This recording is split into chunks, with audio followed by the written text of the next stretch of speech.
This is Dell's new G16, their mid-range gaming laptop option that fits in underneath their higher tier Alienware series. So we run this website called gaminglaptop.deals, where we post the latest gaming laptop deals every day so that you can save money. And we can see how many people click those links. And pretty much every time a Dell laptop goes on sale, there's just way more clicks compared to most other brands. So let's find out what all the hype is about. The G16 is available with either the metallic nightshade finish that I've got here, or quantum white, which I think looks a bit more interesting, but maybe I just get sick of looking at black rectangles every day. There's a purple accented G logo on the right at the rear, and the air exhaust vents at the back are painted purple too. It's got an aluminum anodized lid, and the Dell logo has a mirror finish and appears rainbow depending on the angle of the light. The interior and bottom panel feel like painted plastic. Overall build quality feels decent. There's only a little keyboard flex when pushing down hard, and an average amount of flex to the lid. No problems at all. There's not really an easy spot for getting your finger in to open the lid, but it's still easy enough to open with one finger. The hinge feels nice and smooth even when ripping the lid open fast.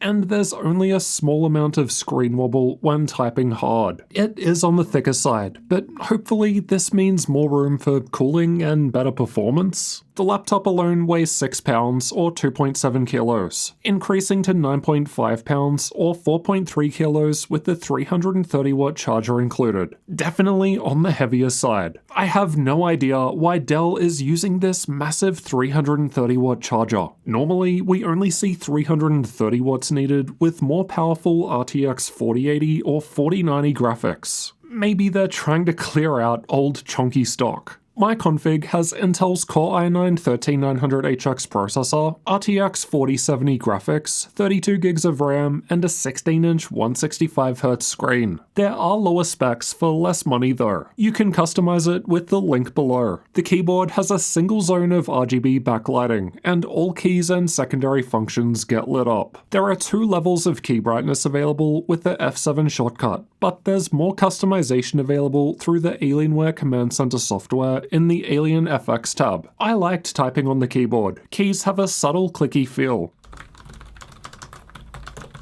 The key lighting turns off after a minute by default, but you can adjust this and set it to never through the BIOS. The touchpad was a different story. Both me and my partner didn't like it. She used it more than me and noted that right-click doesn't always work and it felt like a lot of force was needed. I wouldn't say it felt loose, but it moves more than it should. The laptop turns on when you open the lid by default, so if you press the power button after opening the lid out of habit like I do, that turns it off. But you can disable this feature through the BIOS if you prefer. The left side has 2.5 gigabit Ethernet and a 3.5mm audio combo jack, while the right has a couple of USB 3.2 Gen 1 Type A ports. The Type C port on the back is only Thunderbolt 4 if you get the RTX 4070 config. Otherwise, it's just USB 3.2 Gen 2. It seems like a bit of a missed opportunity to not include some port icons on the back. There's space, and it would make it easier to plug stuff in without turning the laptop around. The single Type-C port on the back cannot be used to charge the laptop, but it does have DisplayPort support, so you can connect a screen. And it and HDMI both connect directly to the NVIDIA discrete graphics, bypassing the Intel integrated graphics, whether Optimus is on or off.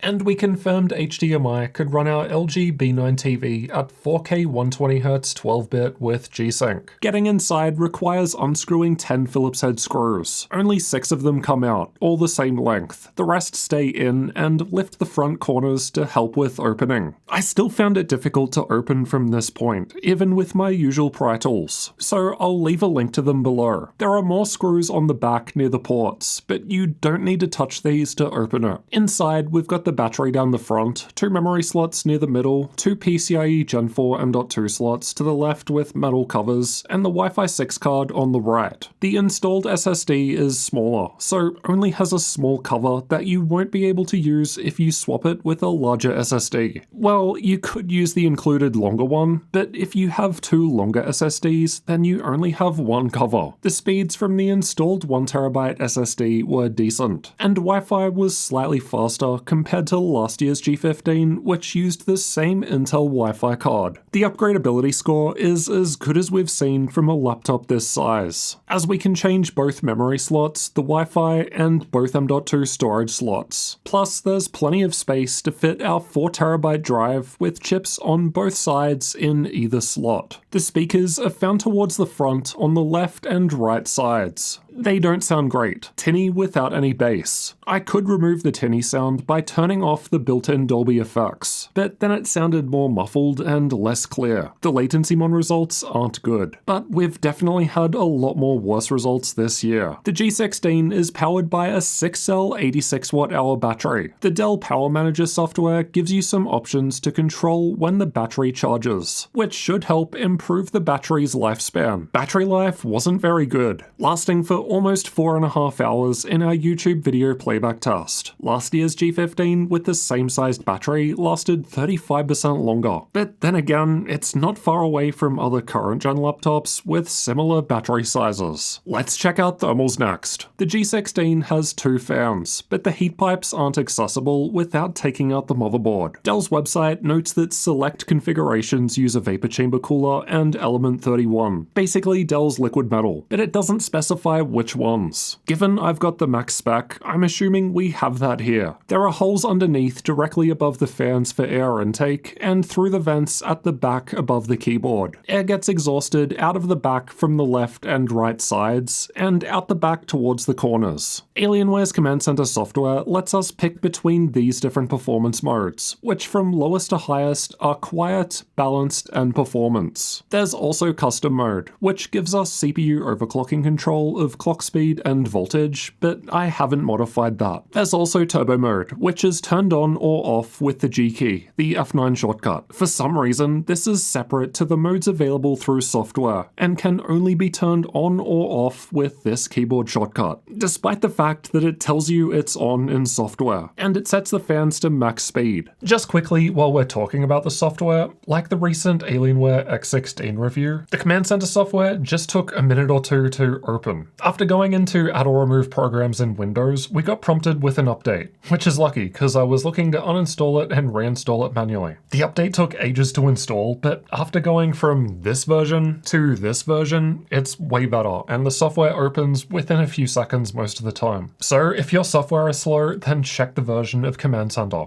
Oh, and if you use the G key to turn on turbo mode before opening a game, be prepared for it to revert back to a different mode once the game loads, as each game can have its own performance preset, so you'll have to set turbo mode after the game loads up, which is a little annoying as it can't be set here. Alright, back to the thermals. The internal temperatures were a little warm at idle, but it doesn't really matter as the exterior felt fine. The rest of the results are from combined CPU and GPU stress tests, which aim to represent a worst-case full-load scenario. Turbo mode was cooler than performance as it sets the fans to full speed. Closing the lid increased the temperatures slightly, presumably due to the air vents above the keyboard now being blocked. But this isn't much, so you can still dock the laptop fine. The cooling pad I test with, linked below the video, wasn't much different to not using it. These are the clock speeds during the same tests. Although the cooling pad was only a little cooler, it allowed the CPU to reach the best clock speed. We can also see that running with the lid closed was the same in terms of performance, so again, no problems with docking it. Performance mode was actually a little better than turbo, and that's because performance mode seems to limit the CPU to 60 watts, while turbo mode is lower at 55. That said, turbo mode was able to go higher with the cooling pad. The NVIDIA control panel says that the RTX 4070 can run up to 140 watts with dynamic boost, but it rarely goes above 100 watts in games due to a voltage limit. And in these tests, the best we saw was 90 watts. There wasn't much difference in terms of FPS in an actual game between the top 3 modes. We're talking about a change well within the margin of error. So the main difference would be fan noise, which you'll hear soon.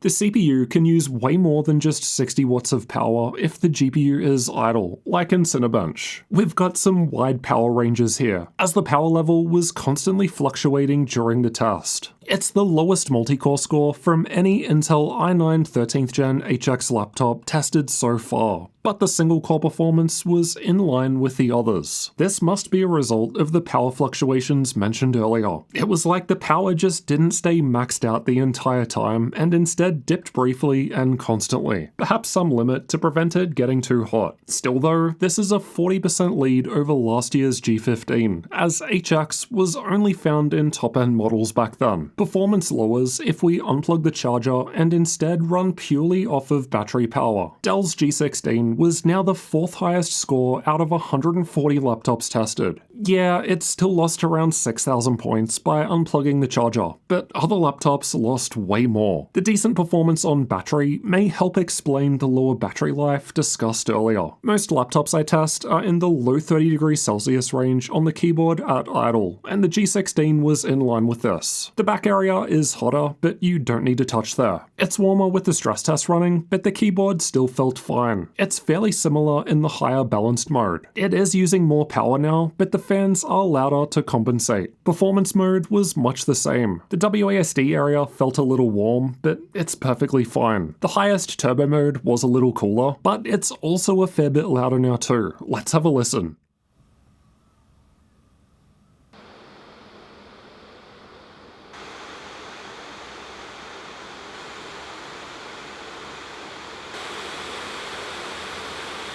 I couldn't hear the fans at all when sitting there idle in quiet mode. The higher modes get louder with the stress test running, as expected. Turbo mode was similar to most other laptops, but performance mode was actually a little quieter, and could definitely be used to achieve similar performance with less noise. The G16 uses a 16x10 screen, which means there are more pixels vertically and less of a bottom chin compared to the G15. There are 2 different screen options to choose from when ordering with the link below, but we have the lower tier 165Hz one here. The color gamut is alright for a gaming laptop, but creators might want the 240Hz panel, which claims 100% DCI-P3 coverage. The screen was only a little above 300 nits, which is the minimum I want to see these days, so I consider it bright enough for indoor use, but it's nothing amazing. There was some backlight bleed, particularly down the bottom. I never noticed this during normal use, but it will vary between laptops.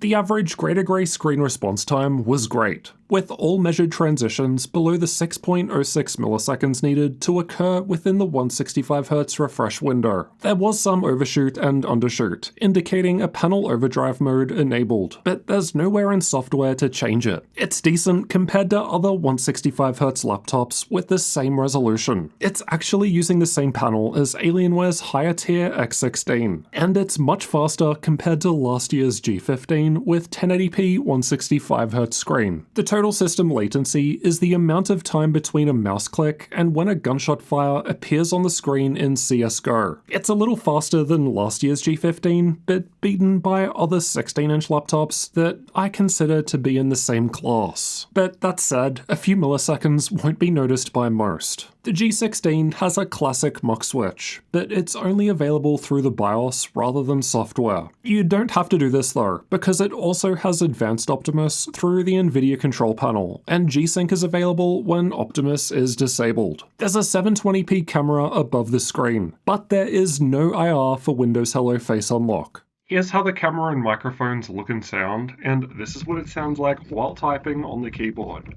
Now let's find out how well Dell's G16 performs in games. We've tested it with these settings for best results. Cyberpunk 2077 was tested the same on all laptops, and I've got the G16 shown by the red highlight. It's one of the lower RTX 4070 results at 1080p out of the laptops tested so far, but ultimately, the gap is not very big. It's the lowest RTX 4070 result at the higher 1440p resolution, but again, the difference to the rest of them isn't really that much. That said, it kind of sucks when you can get a cheaper RTX 4060 laptop that performs much the same. Red Dead Redemption 2 was tested with the game's benchmark, and at 1080p, Dell's G16 was more towards the middle of the pack out of our 4070 results this time. It's the same deal at 1440p, but it's basically matching the RTX 3070 Ti from Dell's G15 last year. I've already done a whole video comparing those two in 25 games, and yeah, the 4070 isn't too different. The G16 was close to the other 4070 laptops in control at 1080p as well. I mean, yeah, it's towards the bottom of the group, but given the best result is just 4 FPS higher, well, it's not a difference you'd actually notice when playing. The gap between the 4070s was a bit bigger at the higher 1440p resolution, and even last year's Dell G15 with 3070 Ti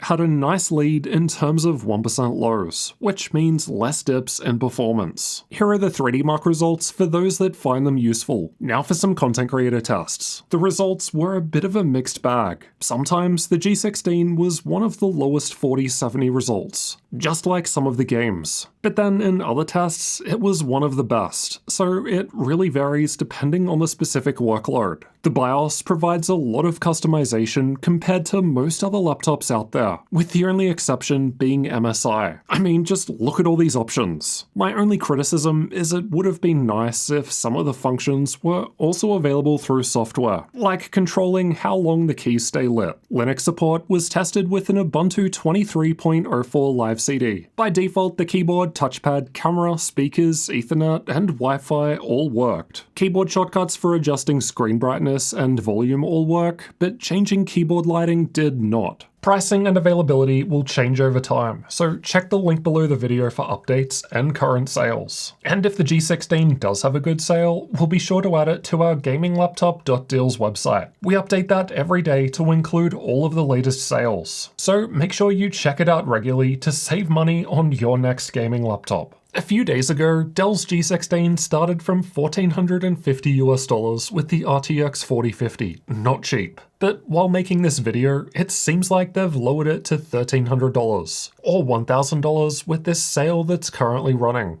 It's not bad for $1,000, but we definitely have cheaper 4050 options on the deal site. Though to be fair, I'd say Dell's build quality is ahead of these other options. The RTX 4060 config is $1,700, which I think is just too much for that level of performance. The higher tier RTX 4070 configuration that we've tested in this video was $1,850 a few days ago, but it had a small sale. Now it's $1,950. This is just too expensive for a 4070 gaming laptop in my opinion. Even the sale price wasn't that good. I mean, I consider ASUS's Zephyrus M16 to be a better laptop, and that went on a sale for way less but had a similar full price to the Dell. But unfortunately, all of those deals will probably have passed by the time this video actually goes live, because deals come and go every day, so make sure you check out the website with the link below for updates. All things considered, I think Dell's G16 is okay. There's just nothing about it in particular that really stands out.